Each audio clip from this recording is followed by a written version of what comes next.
नमस्कार। स्वागत है आपका जीवन के रंग के बेहद खास वीडियो में।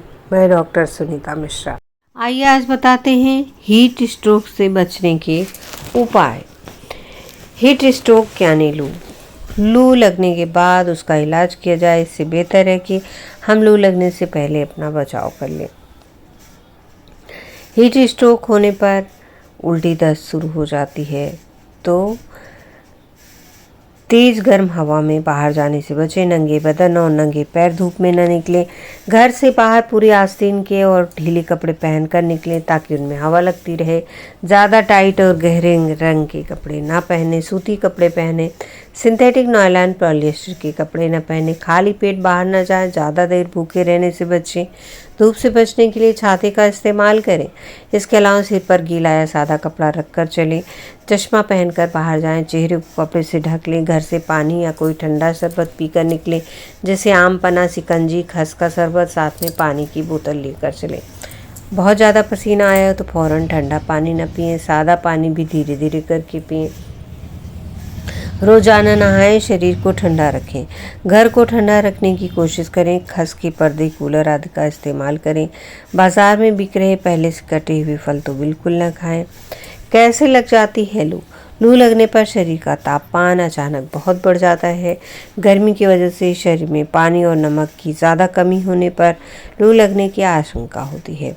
तेज़ धूप और गर्मी में नंगे बदन रहने वालों, बिना छाते और सिर को बिना ढके धूप में घूमने वालों, टीन से बने घरों, तेज आग के सामने काम करने वाले, खेतों में काम करने वाले, खुली धूप में आने जाने वाले काम करने वालों, लो इम्यूनिटी वालों, शारीरिक रूप से कमज़ोर बच्चों, बुजुर्गों, ज़्यादा एक्सरसाइज करने वाले, कम पानी पीने वाले लोगों को अक्सर लू लग जाती है।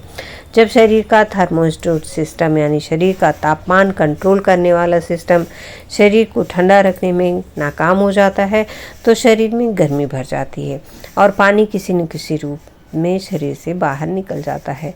इससे शरीर की ठंडक कम हो जाती है।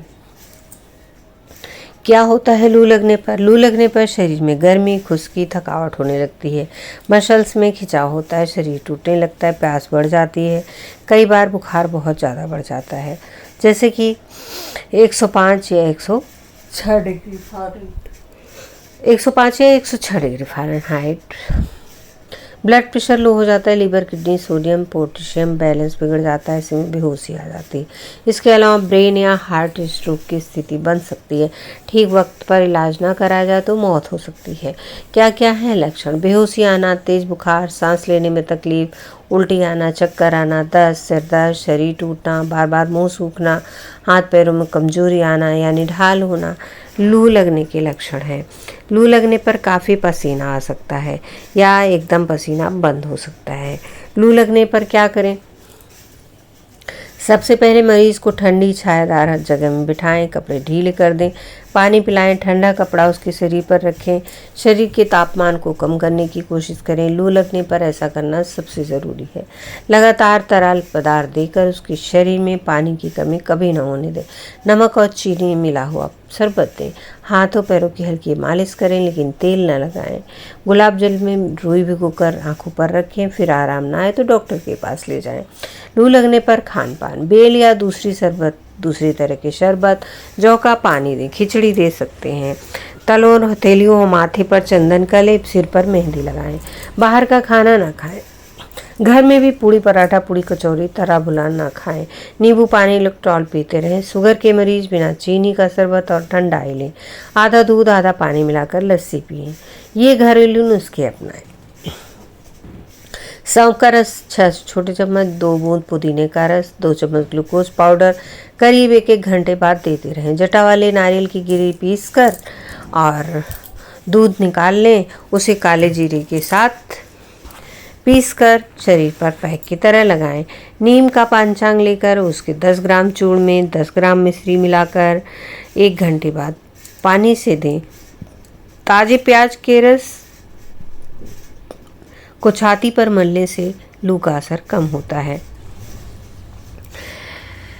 एक भुने हुए प्याज और एक बिना भुने हुए प्याज को साथ में पीस लें और उसमें 2 ग्राम जीरे का चूर्ण और 20 ग्राम मिश्री मिलाकर मरीज को दिन में एक बार दें तो आराम होगा। गर्मियों में प्याज को जेब में रखने से लू नहीं लगती, क्योंकि उसमें पानी की मात्रा बहुत होती है। पानी न मिलने पर ही उसे ही चूस लें। कच्चे भुने आम को पानी में मसलकर छानकर उसमें स्वादानुसार चीनी और जीरा मिलाकर रोज लेने से लू का खतरा कम हो जाता है। पकी हुई इमली को ज़्यादा देर पानी में घोलकर लेने से आराम मिलेगा। उस कपड़े को मरीज के चेहरे पर उठा दें, उस पर थोड़ा थोड़ा इमली का पानी छिड़कते रहें, बेहोशी दूर होगी। इस रस को मरीज के हाथ पैरों में मलें और माथे पर भी मलें। और एक कचूड़ 1 ग्राम मीठा सोडा, आधा ग्राम और 3 ग्राम मिश्री को सौंफ के रस में मरीज को दें। पुदीने के करीब 30-30 पत्ते लेकर 2 ग्राम जीरा लौंग पीसकर आधे पानी में मिलाकर मरीज को हर 4 घंटे बाद दें। गर्मी में स्किन का भी रखें ख्याल। गर्मियों में जहां अपने साथ आम, शरबत, तरबूज लेकर आता है, वहीं स्किन समस्याएं भी लेकर आता है। रैसेस, घमौरियाँ, फुंसियाँ, सनबर्न गर्मियों की कॉमन परेशानियां हैं। शरीर के वे हिस्से जिन पर स्किन फोल्ड होती है, मसलन जांघ, बगल, पेट, पसीना आता है, वहाँ रैसेस हो जाते हैं। जो लोग लगातार बैठते हैं या गाड़ी चलाते हैं, उन्हें दिक्कतें आती हैं।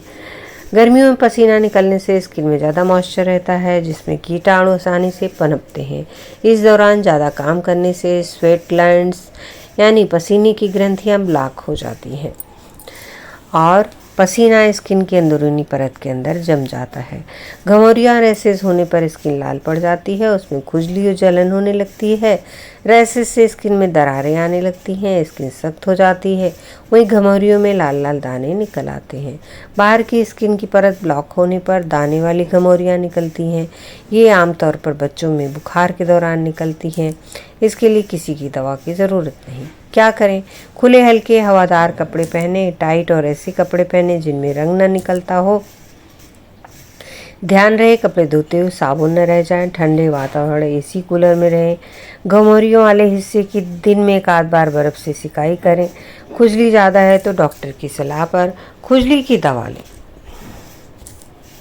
वीडियो को लाइक करें, ज़्यादा से ज़्यादा शेयर करें और अपने सुझाव, कमेंट्स अवश्य दें।